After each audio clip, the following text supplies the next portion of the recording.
May Arts Week on Papercrafters Library blog. Every day during the week of May 14th to 18th, 2012, we will be sharing different project ideas featuring gorgeous May Arts ribbon. At the end of the week, 2 lucky winners will receive their choice of any 4 rolls of May Arts ribbon, and we'll share more details at the end of this video. In today's video, we're going to show you how to create this beautiful mom card. It features May Arts pleated pink ruffled ribbon as well as their gray netted ribbon. So let's get started. You're going to need a 4 1/4 by 11 inch piece of basic gray cardstock from Stampin' Up! And I've gone ahead and I've scored it down the center at 5 1/2 with my scoring blade and paper trimmer. You're going to fold your cardstock in half and crease along that score line with your bone folder, giving yourself a 4 1/4 by 5 1/2 inch card base. You're going to set this aside for a moment, and you're now going to need a piece of ebony cardstock that measures 4 inches by 5 1/4 inches. You're then going to take a piece of French Rose Ash designer paper, and it's called this because it's 2 different colors on each side.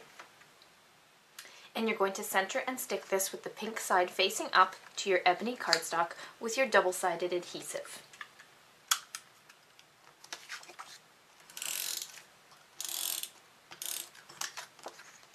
And you want to make sure that you leave equal borders on all 4 sides. Once you have your pink or your French Rose Ash designer paper stuck down to your ebony, then you're going to need a piece of designer paper, and here I'm using Love Letters designer paper, and I'm putting this script side facing upwards, and you're going to center and stick that to your French Rose Ash designer paper, leaving equal borders on all 4 sides with your double-sided adhesive. Now that you have this completed, we're going to take this and we're going to stick it to our card base using some Stampin' Dimensionals. So I'm just going to place a dimensional in each corner on the back of my matted cardstock here. Remove the backings.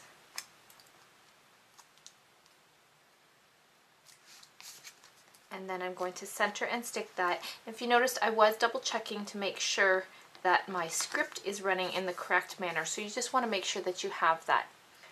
Now that you have this completed, you're going to set this aside, and you're going to need a scrap piece of vanilla cardstock. And I'm going to stamp my tag onto this. And here I'm using this tag image from Stampin' Up! And it's found in the 4 frames stamp set. So I'm going to stamp that using some basic gray classic ink. And when you're stamping a stamp that is sort of like an outline stamp and it's got this center portion that is lower than your stamped image, you want to make sure that you don't ink that up. So don't press too hard on this once you have stamped it on, inked it up. You want to stamp it lightly onto your cardstock so that you don't get that shadow in the center of your stamped image. Once that's stamped, you can set aside your ink as well as your stamp set, and you're now going to need a greeting. And here I'm going to use this mom greeting that is found in Stampin' Up's Family Reunion stamp set.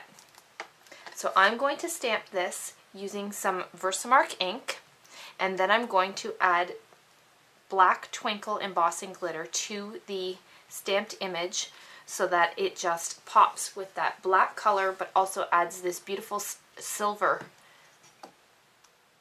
highlight to it. So ink up your stamp. You're just going to stamp that in the center of your frame here.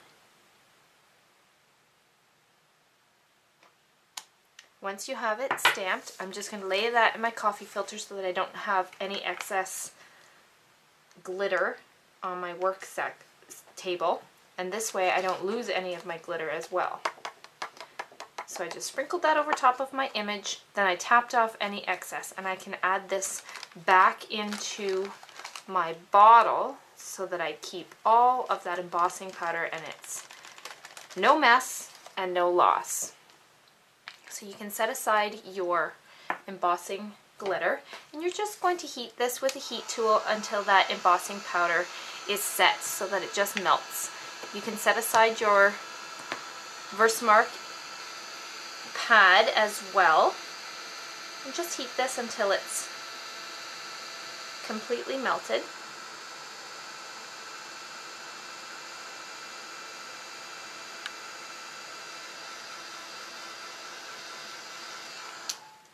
And now you can see you're left with this beautiful stamped frame with Mom stamped in the middle. I am now going to center that in my decorative label punch from Stampin' Up! And punch it out. So I always like to punch with the stamped image facing me so I can see that it's centered properly in my window, and then punch that out. You can set aside your punch as well as your scrap piece of vanilla cardstock. You're now going to need a scrap piece of ebony cardstock, and you're just going to stick your frame to your scrap piece like so. And I just stuck that down with my double-sided adhesive. Now I'm going to take my paper snips and I'm just going to cut out, leaving a slight border of my ebony cardstock around my punched out frame.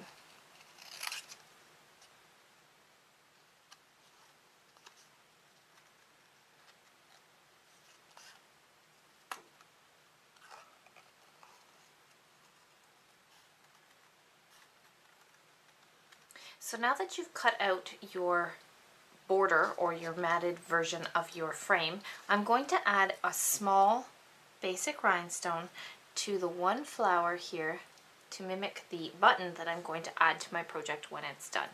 So now that your greeting label is complete, you can set this aside, and you're now going to need a piece of basic gray cardstock that measures 1 3/4 by 5 inches. I then took a 15-inch piece of this gray netted ribbon that I got from May Arts, and I'm going to add this beautiful ribbon to the front of my cardstock.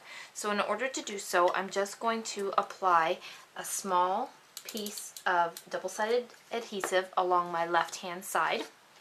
I'm going to lay my ribbon along the center of my basic gray cardstock, wrap that left-hand side over the end of the left-hand end, and stick it down to that adhesive that you stuck down on the back.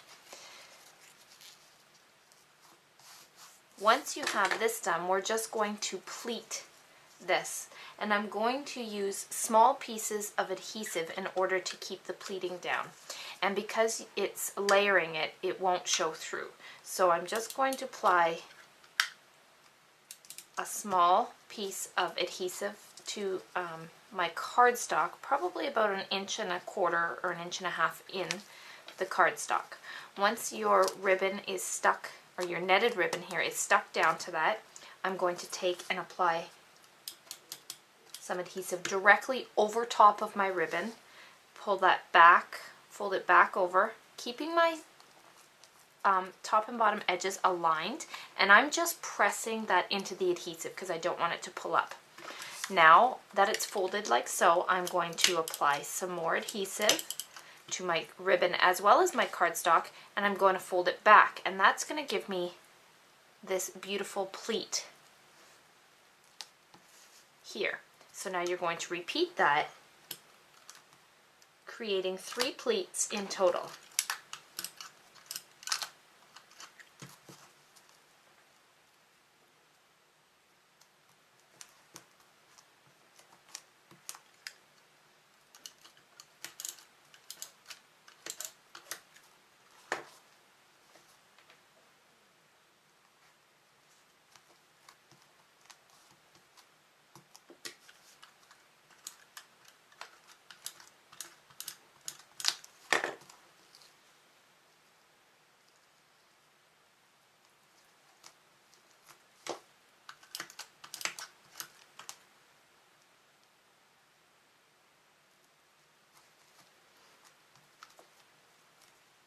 And I'm just going to add some more adhesive along the side, the right hand side of my cardstock here, to stick the remainder of my netted ribbon down.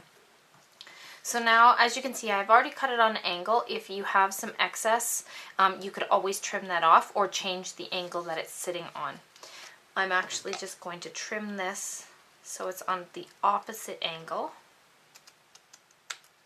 It's like, just like so. And you can leave it hanging off. That helps add a beautiful element to the card. So now I'm going to add a button element. And I found these vintage trinkets from Maya Road. And I'm just going to remove the one button from here. And these are a true button. If you notice here, it does have the loop on it, and I want to remove that loop. So I'm just going to take some wire cutters, and I'm just going to cut that right down as flush with the back of the button as I possibly can. So I just cut off the loop, and now I'm left with a more flat style button. And I'm just going to now take my E6000 adhesive. This is an amazing adhesive. It can glue just about anything, and you don't need very much of it. I'm going to place a dab on the back of my button. I'm going to put the cap right back on so it doesn't ooze out. I'm going to bring my Matted Mom greeting in so I can lay it where I want to have it placed, and then I'm going to stick my button to my pleated section here. And you just want to give it a few moments to adhere to the netting of the ribbon. Because it is a liquid adhesive, it does take a few minutes to set, so just make sure that you give it that time.